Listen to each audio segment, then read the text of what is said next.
为着要甲过去服务处来做出分别，跳出政治传统的模式，立法委员陈廷辉甲台南市员陈英丁伫咧青年路的城隍庙前来成立廷妃仪征市民相谈室，伊嘛会当透过结合文化创意来继续服务台南的市民朋友。有一个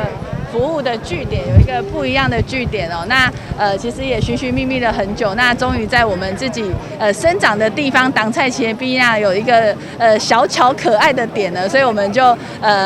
把它打造完成哦。那在今天正式跟大家见面。那因为公投12月18快到了，所以我们也特别借用今天的活动来呼吁大家哈，用这个碰饼来呼吁大家12月18号一定要投下4个不同意，让台湾更有利。那也欢迎所有的乡亲朋友可以来到我们的青年路140号我们的市民相谈室呢，有任何需要的服务地方都可以来到这边，我们都会全力的协助大家。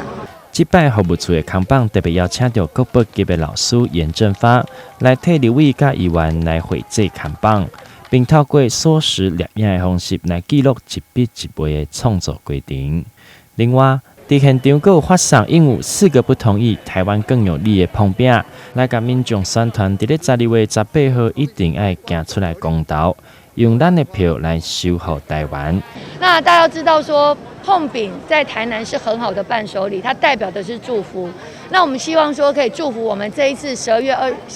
月18号的公投4个不同意可以顺利过关，这是祝福。然后大家都知道说，古早时阵吼，人家说吃3个碰饼吼，就等于吃1只麻油鸡，所以代表这个它就是未来饼，未来饼就是咱的补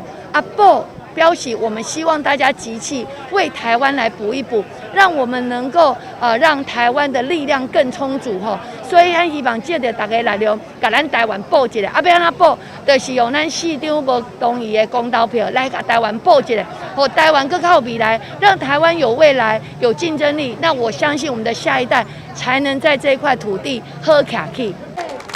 台南新闻刘品言采访报道。那我们今天我们的吴议会，我们的吴里长。